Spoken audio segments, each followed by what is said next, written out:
सारे में बैठे प्लेन डाले है ना।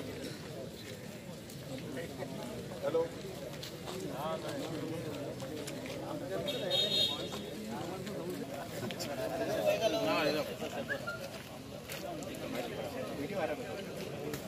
दावत का भी दे रहे भाई।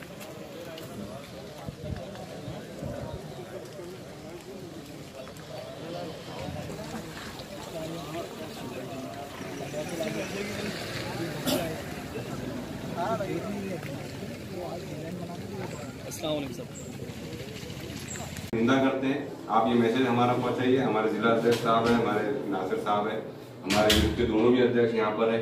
ये तमाम लोगों की आपसे यही रिक्वेस्ट है कि आप स्ट्रिक्टली जो है तो उनके खिलाफ एक्शन, प्लस जैसे लोकतंत्र ढांचे को मजबूत करने के लिए दूसरे नेता बहुत कोशिशें करते हैं, Z+ सिक्योरिटी लेके फिरते हैं। आज तक के असदुद्दीन ओवैसी साहब को किसी किस्म की कोई सिक्योरिटी नहीं है, वो खुद कहते हैं। लेकिन इस किस्म के लोगों की जहानत को कोई पढ़ नहीं सकता, ना हम पढ़ सकते ना आप पढ़ सकते। इसीलिए हमारी एक रिक्वेस्ट ये भी है कि उनको Z+ सिक्योरिटी फराहम की जाए। Z+ सिक्योरिटी फराहम की जाएंगी तो उनका कहीं ना कहीं एक सुरक्षा कवच रहेगा और इस किस्म के लोगों को कहीं ना कहीं ये डर रहेगा कि भाई इस बंदे के साथ Z+ सिक्योरिटी है। उन लोगों के ऊपर मतलब UAPA के कानून के तहत कार्रवाई होना चाहिए, क्योंकि उन्होंने जिस घर पे हमला करे वो असदुद्दीन ओवैसी साहब का खुद का घर नहीं है, वो एक सरकारी आवास है। लोकसभा के मेंबर जो देश की सबसे बड़ी संसद के अंदर बैठते हैं, वहाँ के वो मेंबर है। अब तुम ऐसा गुंडागर्दी के जरिए अगर ये पैगाम देना चाहेंगे तो यहाँ के लोग बर्दाश्त नहीं करेंगे। आपको आपकी तरफ से मैसेज देना पड़ेगा कि सामने जिन लोगों ने ये ऐसी घिनौनी हरकत करे उसकी कड़ी निंदा भी करना पड़ेगी और उनको UAPA के कानून के तहत उनको सजा मिलनी चाहिए। साहेब, आपण विचार करा की एका खासदाराच्या शासकीय निवासस्थानावर हमला होतो, म्हणजे संपूर्ण देशावरती हमला झालेला आहे, तर कारवाई झाली पाहिजे। सर सर सर सर आप इधर देखिए सर।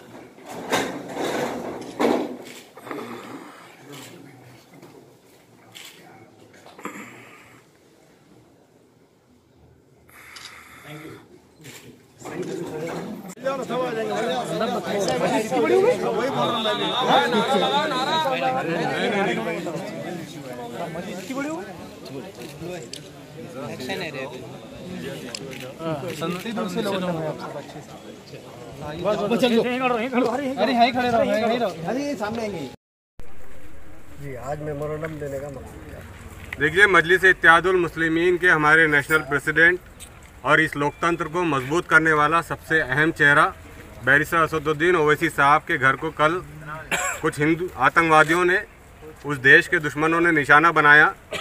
वो इस निशाना बनाने के ज़रिए पूरे देश को, ख़ासतौर से देश की माइनॉरिटी को ये मैसेज देना चाह रहे थे कि वो जब चाहे गुंडागर्दी पर उतर आएंगे। लेकिन उन नाजायज़ औलादों को ये नहीं मालूम कि इस देश की सबसे लोकतांत्रिक तरीके से सबसे मजबूत आवाज़ जो उठती है वो बैरिस्टर असदुद्दीन ओवैसी साहब की उठती है। और अगर उनके घर को निशाना बनाकर हमें मैसेज दिया जाएगा कि हमको कमज़ोर करने की कोशिश की जाएगी, तो ये उनकी गलत फहमी है। बल्कि मजलिस इत्तेहादुल मुस्लिमीन उतनी तेज़ी से और उतनी ताकत से इस देश को बचाने के लिए अपनी आवाज़ को मजबूत करेगी। आज हमारे महाराष्ट्र के सदर जनाब MP इम्तियाज़ जलील साहब के आदेश पर औरंगाबाद की ये शहर और ज़िला यूनिट यहाँ पर ये मेमोरेंडम देने आई है और हमने डिविज़नल कमिश्नर साहब से ये रिक्वेस्ट की है कि जिन आतंकवादियों ने, जी हाँ मैं इनको आतंकवादी इसलिए कहूँगा कि इन्होंने आतंक बर्पा कर रखा है इस देश में। ये राइट विंग के लोग जो है, ये कट्टरपंथी जो लोग हैं, ये इस देश में आतंक फैलाकर इस देश को तोड़ने की कोशिश करते हैं। जबकि एक आवाज़ जिसे बैरिस्टर असदुद्दीन ओवैसी साहब के नाम से जाना जाता है, वो इस देश को जोड़ने की बात करता है, इस देश को जोड़ने के लिए गली गली फिरता है। हम ये इस मौके पर मरकज़ी सरकार से यही दरख्वास्त करते हैं कि वो इस किस्म की कट्टरपंथी ताकतों पर और इस किस्म के गुंडों पर लगाम लगाए, बसूरत दिगर देश अंदर ही अंदर कमज़ोर होता जाएगा। क्या इस हमले का यूपी इलेक्शन से कोई ताल्लुक है? देखिए, जैसे जैसे मजलिस इत्तेहादुल मुस्लिमीन हैदराबाद, तेलंगाना और महाराष्ट्र से निकलकर अब गुजरात, यूपी और दूसरे स्टेट्स में जा रही है, इन अंधभक्तों की नींदें ख़त्म हो गई है। ये परेशान है इसलिए कि इस देश से अब हिंदू मुस्लिम की राजनीति ख़त्म करके इंसानियत की राजनीति और विकास की राजनीति का काम करने का बेड़ा बैरिस्टर असदुद्दीन ओवैसी साहब ने उठाया है। गुजरात में इनको हार का सामना करना पड़ा। उसके बाद अब यूपी इलेक्शन नज़दीक आ रहे हैं।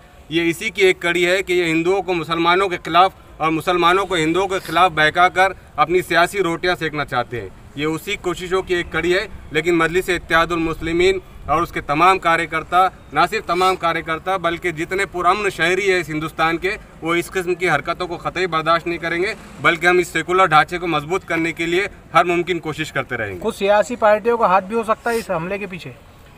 देखिए, सियासी पार्टियों का हाथ ज़रूर हो सकता है और सीधी बात है। आप इशारों में पूछ रहे हैं, मैं सीधा कह रहा हूँ कि बीजेपी और कांग्रेस को इस वक्त यूपी में अपनी गद्दी बचाने की फिक्र पड़ी है। तो हो सकता है कि ये उनके इशारों पर ये कारिंदे काम कर रहे हैं, लेकिन ये चाहे कुछ भी कर ले, आने वाले इंतखाबात में यूपी में इंशाल्लाह बीजेपी को अपनी औकात समझ में आएंगी और कांग्रेस को भी अपनी औकात समझ में आएगी। मजलिस इत्तेहादुल मुस्लिमीन लोगों के काम करके लोगों के दरमियान मौजूद रखकर इंशाल्लाह एक मरतबा फिर अपनी जीत दर्ज करवाएगी। एमआईएम पार्टी का सीधा बीजेपी और कांग्रेस पे आरोप है क्या? सवाल ही पैदा नहीं होता। किसको और डर है अपनी गद्दियाँ बचाने का?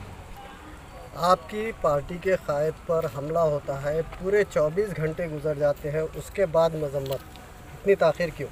औरंगाबाद में ये सुबह से प्रोग्राम होने जा रहा था, लेकिन आप जानते हैं कि मुसलसल बारिश थी और किसी भी निदर्शन और आंदोलन के लिए कोविड के ऑलरेडी जो है तो रूल्स और रेगुलेशन लागू है और अभी हम इस सिलसिले में धरने आंदोलन इंशाल्लाह करेंगे।